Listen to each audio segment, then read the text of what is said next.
زهقت من الخروجات التقليديه شوف الفيديو ده للاخر لان الاسعار تحفه. تعرف ان انت ممكن تعوم مع الدولفين؟ المره دي خروجه مختلفه بجد. تعالوا احكي لكم يومي وازاي عمت مع الدولفين وتابعوني عشان هنزل لكم فيديوهات كتير الفتره الجايه كلها الخروجات مميزه باسعار حلوه وازاي تستفيدوا بجد من ابلكيشن وفر. مبدئيا صحابي اتاخروا عليا اليوم ده فاللي سلاني وانا قاعد بستناهم ان انا كنت شايف عرض الدولفين والناس اللي بتعوم مع الدولفين لحد ما يجي دوري ورقصوا مع الدولفين في الميه وبسوه ومعرفش ايه حوار البوس مع الدلافين. صحابي وصلوا اول حاجه عملناها لبسنا البدل وكان شكلنا غريب. اول احتكاك بيني وبين الدولفين كان ده. ما انكرش اني كنت خايف. انت متخيل نفسك بتعوم مع سمكه قدك مرتين مثلا؟ بس اكتشفت انه كان فريندلي قوي وبيفهمنا وبيهزر معانا. خلصنا فتره العوم مع الدلافين ورحنا بقى الجيفت شو وهو اكتر من ان انت تشتري منه هدايا لان انت ممكن تاخد الصور والفيديوهات اللي اتصورتها هناك مع الدلافين. رحنا بعد كده بقى على الكافيتيريا وجبنا ايس كريم واستعدينا للعرض. سعر العرض اللي هتشوفوه ده بقى 325 جنيه بدل 450 جنيه من على ابلكيشن وفر. واللي رن جرس بدايه العرض كان الدولفين.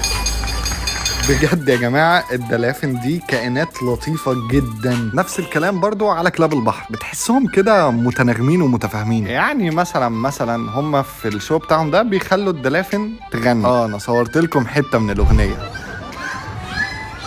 بس ما علينا. فاكرين الجزء اللي في اول الفيديو اللي كنت بعوم فيه مع الدلافين ده برضو عرض على ابلكيشن وفرها سعره 1950 بدل 3000 جنيه. الخلاصه انها تجربه مميزه جدا سواء الشو او العوم كله كان منتبه لها فتابعوني عشان اللي جاي لسه كتير.